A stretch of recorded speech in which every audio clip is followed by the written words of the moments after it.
ஸ்ரீராம ஜெயம். ஸ்ரீமதே ராமானுஜாய நமஹ. ஆண்டாள் அருளிய திருப்பாவை 12வது பாசுரம். கனைத்திலங்கற்றெருமை கன்றுக்கு இறங்கி நினைத்து முளை வழியே நின்று பால் சோர நனைத்தெல்லம் சேராக்கும் நற்செல்வம் தங்காய் பனித்தளவீழ நின் வாசற்கடை பற்றி சினத்தினால் தென்னிலங்கை கோமானை செற்ற மனத்துக்கினியானை பாடவும் நீ வாய் திறவாய் இனித்தான் எழுந்திராய் ஈதன்ன வேறு உறக்கம் அனைத்து இல்லத்தாரும் அறிந்தேலோர் எம்பாவாய். இன்னைக்கு ஒரு சோம்பேறித்தனமான தோழியாத்துக்கு ஆண்டாள் போய் அவளை எழுப்புறா. ஒருத்தன் இருக்கானாம், அவன் வீட்டு வேலையெல்லாம் செய்ய மாட்டானாம், ஒன்றும் பொறுப்பாக இருக்க மாட்டானாம். அதாவது இத்தனை நேரம் ஆயிடுத்துன்னா கண்ணுக்குட்டியை அவிழ்த்து விடணும். ஏன்னா அம்மா மாட்டுக்கு மடி கணக்கும். அதனால் கண்ணுக்குட்டியை அம்மா கிட்ட அவிழ்த்து விட்டு பால் குடிக்க வைக்கணும். இதை கூட பண்ண மாட்டேங்கிறானா. கண்ணுக்குட்டி மான்னு கத்துறது. அம்மா மாடை ஒரு இடத்துலையும் கண்ணுக்குட்டியை ஒரு இடத்துலையும் கட்டி போட்டிருக்கா. இரண்டும் கத்துறது. அம்மா மாட்டுக்கு மடியிலேருந்து பால் அப்படியே பெருகி கீழே வடிகிறதான். கீழே எல்லாம் சேராக இருக்கான், மண் வீடெல்லாம் சேராக ஆகிறதாம். அப்பேற்பட்டவனுடைய நற்செல்வம் தங்காய். எப்படின்னா நிறைய பேருடைய செல்வம் எல்லாம் பார்த்திங்கன்னா அப்படியே அந்த பால் வழிந்து சேரில் போகிறா போல். மேலும் நம்முடைய ஆயுசு, காரியங்கள், சோசியல் சர்வீஸ் எல்லாம் கூட அந்த மாதிரி பால் விழற மாதிரி தான் வீணாக போகிறது. அதனால் பகவத் ஞானம்தான் முக்கியம். நம்ம எல்லா கர்மாக்களையும் பண்ணால் கூட பகவத் விஷயத்தில் ஜாஸ்தியாக இருக்கணும். அதான் பிரதானியம்னு ஆண்டாள் சொல்கிறா. நனைத்தெல்லம் சேராக்கும் நற்செல்வம் தங்காய். நற்செல்வம் அப்படின்னா 20 வயதில் சந்நியாசம் வாங்கினவன், அதாவது அவனுடைய அம்மாவை விட்டு சந்நியாசம் வாங்கினவன் தான் இவன்தான் நற்செல்வன். இதே ஒருத்தன் நன்னா இருக்கான், அவனுடைய அம்மாவை முதியோர் இல்லத்தை சேர்த்தான் அப்படின்னா இவன் நற்செல்வம் கிடையாது. இவனை எல்லாம் உதைக்கணும். ஆக 2 பேரும் அம்மாவை பார்த்துக்கல. ஆனால் சந்நியாசிக்கு பாவம் வராது. முதியோர் இல்லத்தில் சேர்த்தவனுக்கு பாவம் கண்டிப்பாக வந்து சேரும். அம்மா அப்பாவை யாரெல்லாம் ஒதுக்குறாளோ கண்டிப்பாக பாவம் சேரும். ஏன்னா பகவத் விஷயத்தில் ஈடுபட்டவா தன்னுடையதான குடும்பம், மனைவி, குழந்தைகள் இந்த விஷயத்தில் ஈடுபட மாட்டாள். அதனால் அவளுக்கு பாதகம் வராதாம் சாஸ்திரம் சொல்கிறது. அவ்வளவு அழகாக ஆண்டாள் சொல்கிறா. மாடை பார்த்துக்க மாட்டானா, கண்ணுக்குட்டியை பார்த்துக்க மாட்டானா, பாலெல்லாம் வழியறது அதையும் பார்த்துக்க மாட்டானா. அப்பேற்பட்டவனுடைய தங்கை நற்செல்வம் தங்காயின்னு சொல்கிறா. பனித்தலை வீழ நின் வாசற்கடை பற்றி சினத்தினால் தென்னிலங்கை கோமானை செற்ற மனத்துக்கினியானை வாடவும் நீ வாய் திறவாய். மார்கழி மாதம் பனி எங்கள் தலைமையில் விழறது, அதையும் பொருட்படுத்தாமல் உன்னுடைய வாசலில் உன் வீட்டு கூரையை கட்டையை பிடித்துன்னு நின்று இருக்கோம். ஆனால் நீயோ பேசாமல் சோம்பேறியாக தூங்கின்னு இருக்கேன்னு தோழியை பார்த்து ஆண்டாள் கேட்குறா. ஒரு கோபத்தினால் ராமன் இலங்கேஸ்வரன் இல்லாமல் பண்ணிட்டானே. ஆனால் நமக்கு கூட தான் கோபம் வருது. சில பேரை பார்த்தா அப்படியே வெட்டி போடலான்னு தோணும். ஆனால் ஒன்றும் பண்ண முடியாது. கடைசி வரைக்கும் அவளிடம்தான் குடும்பம் நடத்த வேண்டியதாக இருக்குது இல்லையா. ஆனால் ஸ்ரீராமன் அப்படி இல்லையா. தப்புனா தப்பு. மேலும் ஒரு சான்ஸ் ராவணனுக்கு கொடுத்தார். ஆனாலும் திருந்தலை, தண்டிச்சுட்டார். அதான் சினத்தினால் தென்னிலங்கை கோமானை செற்ற. அவன் இடத்திலே போய் அவனை அடித்து நீ பண்ணுறது தப்புதான்னு நிரூபணம் பண்ணிட்டார். இதை அவதார புருஷனான ஸ்ரீராமனை தவிர அந்த கம்பீரம் யாருக்கு உண்டு? இதுதானே தைரியம். சினத்தினால் தென்னிலங்கை கோமானை செற்ற மனத்துக்கினியானை பாடவும் நீ வாய் திறவாய். மனத்திற்கினியான், எப்பேற்பட்ட மனத்துக்கினியான்னா ஒரு சீதைக்காக அவ்வளவு பெரிய பாலம் கட்டினவனை, சீதைக்காக உலகத்தில் இருக்கும் வானரங்களை ஒன்றா சேர்த்தவனை, சீதைக்காக இலங்கையை ஒரு கோரமான யுத்தம் பண்ணவனை, எந்த ஒரு சீதை எல்லாரும் தப்பாக பேசின உடனே அக்னி பிரவேசம் நடத்தி சீதையை உத்தமி என்று நிரூபித்த இந்த ஸ்ரீராமனை மனத்துக்கு இனியான்னு ஆண்டாள் மனமுருகி ஜோர அழகாக சொல்கிறா. அப்பேற்பட்ட இந்த அழகான ராமனை பாட வேண்டாமா? இனித்தாய் எழுந்திராய் ஈதன்ன வேறுறக்கம் அனைத்து இல்லத்தாரும் அருந்தேலோரெம்பாவாய். நிறைய பேருக்கு தெரிஞ்சுடுத்து, எல்லாரும் எழுந்தாச்சு, எல்லாரும் பக்தி பண்ணுறா, நாமஜபம் பண்ணுறா. தோழியை பார்த்து, ஏண்டி நீயும் வாயேண்டி. மேலும் உத்தமமான ஒரு மனுஷ ஜென்மம் வாச்சிருக்கு, அற்புதமான கலியுகம் கிடைச்சிருக்கு, அதுவும் நிறைய மகாத்மாக்கள் வாழ்ந்த ஒரு பூமி. இன்றைக்கி மார்கழி காலை பொழுது நன்னா இருக்குது, இன்றைக்கே சேவிச்சுடணும். இதுதானே பக்தி, இதுதானே பாவம், இதுதானே பிரயோஜனம். அதனால் இன்று இப்பொழுதே வாய் திறந்து ராமநாமம் சொல்லுமான்னு ஆண்டாள் சொல்கிறா. ஃபார் எக்ஸாம்பிள் ஒரு உதாரணம் சொல்கிறேன் கேளுங்கோ. ஒரு நாள் ஒரு ராம பக்தர் ஒருத்தர் ஆற்றுக்கு போகிறார். அவள் ஆற்றுல அவருக்கு ஆகாரம் போடுறா. அப்போது அவாத்து பிள்ளை வந்து அவருக்கு எதிரில் உட்காந்துக்கிறது. சின்ன அழகான பிள்ளை. இந்த ராம பக்தர் ஆகாரம் சாப்பிடும்போது குழந்தைய பார்த்து, நீ இனிமேல் சாப்பிடும்போது ராமா ராமான்னு சொல்லிவிட்டு சாப்பிடணும் அப்படின்னார். குழந்தை பார்த்து சிரித்தது. குழந்தையோட அம்மா அவரை பார்த்து சொல்கிறா, இல்லை பிள்ளைக்கு பேச வராது, பிறவி ஊமை, பேச்சு வராதுன்னு அழுதுண்டே அவள் சொன்னான். ராமபக்தர் ரொம்ப வருத்தப்பட்டார். எவ்வளவு பெரிய ஜென்மா வாச்சிருக்கு, ராமநாமத்தை சொல்ல முடியாத ஒரு வாழ்க்கையா சே அப்படின்னுட்டு மனசுக்கு ரொம்ப கஷ்டப்பட்டுண்டு பாதி சாப்பிடும்போதே எழுந்துட்டார். அப்பா, சுவாமி நீங்கள் எழுந்துக்காதீங்க அப்படின்னு சொல்லும்போதே அவர் எதுவும் பேசாமல் எழுந்து போயிட்டாராம். அந்த குழந்தை என்ன தோணித்தோ தெரியல, உடனே அவருடைய இலையிலேருந்து அந்த அன்னத்தை எடுத்து சாப்பிட்டான். பிறகு அந்த குழந்தை பாட்டுக்கு உட்கார்ந்து ராமா ராமா ராமா ராமான்னு ஜெபிக்க ஆரம்பிச்சுட்டான். அவள் அம்மா அப்பா ஓடி போய் அந்த ராமர் பக்தர் காலில் போய் விழுந்தாளாம். ஆண்டாள் அழகாக சொல்கிறா, பக்தருடைய வருத்தம் தாங்காமல் ராமர் அவ்வளவு அழகாக அந்த குழந்தைய பேச வச்சார். இதல்லவா பக்தியின் பிரயோஜனம்.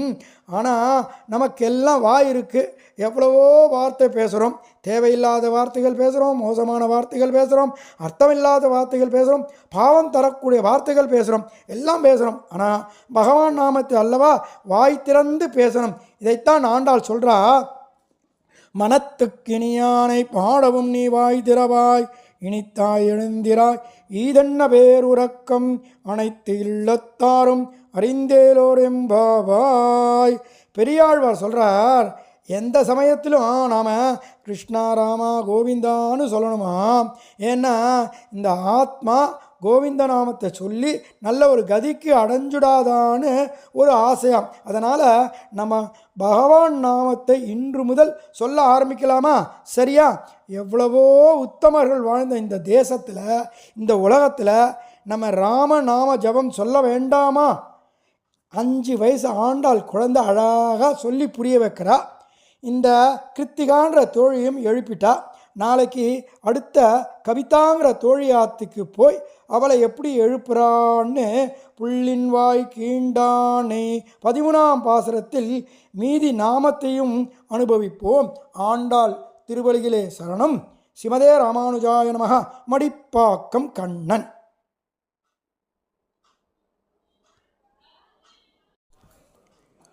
ஸ்ரீராம ஜெயம். ஸ்ரீமதே ராமானுஜாய நமஹ. ஆண்டாள் அருளிய திருப்பாவை 13ஆம் பாசுரம். புள்ளின் வாய் கீண்டானை வல்லாரக்கணை, கிள்ளி களைந்தானை கீர்த்திமை பாடிப்போய், பிள்ளைகள் எல்லாரும் பாவை களம்புக்கார், வெள்ளி எழுந்து வியாழம் உறங்கிற்று, உள்ளும் சிலம்பினகான் போதரை கண்ணினாய், குள்ள குளிர குடைந்து நீராடாதே, அள்ளி கிடத்தையோ பாவாய் நீ நன்னாளாள், கள்ளம் தவிர்ந்து கலர்ந்தேலோர் எம்பாவாய். அடுத்த கவிதான்ற தோழியாத்துக்கு ஆண்டாள் போய் ரொம்ப அழகாக சொல்கிறா. புள்ளின் வாய் கீண்டானை, பகாசுரனின் வாயை அப்படியே பிளந்து கொன்றவனை, பொல்லா அரக்கனை கிள்ளி களைந்தானை, பொல்லாத ராவணனுடைய தலையை தன் கரங்களால் கிள்ளி மாய்த்த எம்பெருமானுடைய கீர்த்திமை பாடிப்போய். சரி, அது என்ன பொல்லா அரக்கன்னு ஒரு அப்ஜெக்டிவ்னு ஆண்டாள் போட்டிருக்கான்னு. நல்ல அரக்கர்களும் உண்டு. யாருடா நல்ல அரக்கன் அப்படின்னா விபீஷ்ணன் தான். யாருடா பொல்லா அரக்கன்னா ராவணன்னு சொல்கிறான். புள்ளின் வாய் கீண்டானை பொல்லா அரக்கனை, கிள்ளிக் களைந்தானை கீர்த்திமை பாடிப்போய். இப்பேற்பட்ட கீர்த்தியை பாடுறாலாம். பார்த்தீங்கன்னா எத்தனையோ பேர் பாடின்னு இருக்கான். தியாகராஜ பாகவதர், புரந்தரதாசர், மீராலேருந்து இவன் கீர்த்தியைத்தான் பாடுறா. அதுதானே பெருமை. நாராயணம் ஃபுல்லாக பார்த்தா குருவாயூரப்பன் கீர்த்தியைத்தான் பாடுறா. பாஷைத்தான் வேறே தவிர கண்டென்ட் எல்லாம் ஒன்று தானே. ஃபார் எக்ஸாம்பிள், முதல்ல வெறும் இட்லி பண்ணா, அதில் காய்கறியை சேர்த்து வெஜிடேபிள் இட்லின்னா, அதில் ரவையெல்லாம் சேர்த்துட்டு ரவா இட்லின்னா, கொஞ்சம் மிளகு சுக்கு இதை சேர்த்துட்டு காஞ்சிபுரம் இட்லினா, அப்புறம் டம்ளர் இட்லினா, அதையே பெருசாக தட்டில் வாத்து எடுத்து தட்டு இட்லின்றா. அதே உளுத்த மாவு, அதே அரிசி தான், வேறு எதுவும் புதுசாக ஒன்றும் இல்லை, எல்லாம் ஒன்று தான். அதே மாற்றி மாற்றி பண்ணுறா போல் அந்த மாதிரி அவாவா நன்னா பகவானின் கீர்த்தியை அனுபவித்து விதவிதமாக பாடுறா. அதனால் பகவான் நாமத்தை எப்படி வேணும்னாலும் யார் வேணும்னாலும் பாடலாம் இல்லையா. பிள்ளைகள் எல்லாரும் பாவைக்களம் புக்கார். எல்லா பெண்களும் பாவைக்களம் புக்கார். இந்த நெற்களம், போர்க்களம், அந்த மாதிரி பாவைக்களம். இப்போது கார்த்திகை மாதம் வந்தால் ஐயப்பன் சாமி கூட்டம்னு சொல்கிறோமுன்னோ, அந்த மாதிரி பாவைக்களம் பகவானுடைய கீர்த்தியை பாடி அந்த சாம்ராஜ்யத்துக்குள், அதாவது பாவை நோன்பு நோர்க்கும் இடத்திற்குள் நுழைஞ்சிட்டான்னு அர்த்தம். வெள்ளி எழுந்து வியாழன் உறங்கிற்று, சுக்கிரன் முளைத்து குரு மறைந்து விட்டது. அதாவது காலம் மாறிண்டே இருக்குது, நமக்கோ காலம் குறைஞ்சுட்டே வருது. எப்படின்னா, இந்த சரீரம் முதல்ல உற்பத்தி, விருத்தி, அஸ்வித்வம், க்ஷணம், அப்புறம் விநாசனம், இது எல்லாருக்கும் இந்த பரிமாணம் உண்டு. இப்போது பக்தியில் 99.99 நின்னா கூட பிரயோஜனம் இல்லை. அந்த 100க்கு 100 அடித்தாதான் நமக்கு அந்த வைகுண்டம் போக முடியும். அதனால் ஆண்டாள் ஆப்டாக சொல்கிறா, ஆத்மாவுக்கு பிரயத்தனம் பண்ணிடு. புல்லும் சிலம்பினகான் போதரை கண்ணினாய். புல் அப்படின்னா பறவை, புல்லும் சிலம்பினகான் அப்படிங்கிற 6வது பாசுரத்தில் அந்த மாதிரி. இங்கே பார்த்தீங்கன்னா கோவில் கோபுரத்தில் மேலெல்லாம் காய்ச்சி மூச்சுன்னு கத்துறதுகள் பசியில் கத்தும், சண்டை போடுறதுக்கு கத்தும். ஆனால் பகவான் சம்பந்தப்பட்ட இடத்துல கத்துறது. அதனால் ஆண்டாள் சொல்கிறா, இது பகவான் நாமத்தை காய்ச்சி மூச்சுன்னு சொல்கிறது. ஆகையால் அதற்கு கண்டிப்பாக பகவான் கிருபை உண்டு. மேலும் பட்சிகள் எல்லாம் பார்த்தா அதோட இனத்தோடத்தான் சேர்ந்து கூட்டம் கூட்டமாக போயிட்டே இருக்கும். அந்த மாதிரி நம்ம மக்களும் சத்சங்க கோஷ்டியில் சேர்ந்து போகணும்ன்றா. பள்ளி கிடத்தியோ பாவாய் நீ நன்னாளால் கள்ளம் தவிர்ந்து கலர்ந்தேலோர் எம்பாவாய். ஒரு சமயத்தில் மகா பெரிவா ஒரு இடத்துக்கு போகிறார். அந்த இடம் வறண்டு கிடக்கிறதான், ஆறே வறண்டு இருக்கான். அந்த ஊர் மக்கள் திரண்டு வந்து மகா பரிவா கிட்ட, சுவாமி இங்கே ரொம்ப வருஷமாக மழையே கிடையாது, இந்த ஊரே வறண்டு கிடக்கிறது, நீங்கள் தான் அனுகிரகம் பண்ணுங்கோன்னு கேட்டா. ஆனால் பெரியவா ஒன்றும் ரிப்ளை பண்ணலை. மேலும் மழை பெய்யும் பெய்யாதுன்னு சொல்லலையாம். நேராக அந்த இடத்துல போய் நடந்து நித்திய அனுஷ்டானம் பண்ணிவிட்டு நித்திய கர்மாவை பண்ணிட்டு வந்தாராம். கொஞ்சம் நேரத்தில் மழை கொட்டு கொட்டு கொட்டுன்னு கொட்டித்தான். ஊர் மக்கள் அனைவரும் குளிர்ந்து போனார்களாம். இது மகா பெரிவா சரித்திரத்தில் இருக்குது. ஆம், சத்தியம்தான் மகாத்மாக்களுக்கு பலம். இதைத்தான் ஆண்டாள் சொல்கிறா, நல்ல நாள் வரும்னு காத்துட்டு இருக்காதே. எப்போ ஆச்சாரியன் குரு தரிசனம் கிடைக்கிறதோ, என்னைக்கு ஆச்சாரியன் குரு சத்சங்கம் கிடைக்கிறதோ அன்னைக்கு நல்ல நாள்னு தீர்மானம் பண்ணிக்கோ. பிரகல்லாதனை போல வெட்கத்தை விட்டு கத்தனமாம். எப்படின்னா, திருப்பதியில் நாம் போனால் எல்லாரோட சேர்ந்து கோவிந்தா கோவிந்தா கோவிந்தான்னு சொல்லிகிட்டே ஏழுமலையானை சேவிக்கிறோம் இல்லையா. அந்த மாதிரி கள்ளம் தவிர்ந்து கலர்ந்தேலோர் எம்பாவாய்.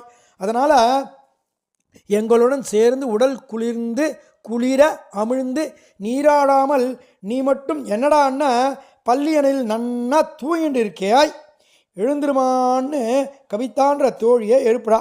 இவாளும் எழுந்துட்டா. அடுத்த அதித்திங்கிற தோழியாத்துக்கு போகிறா.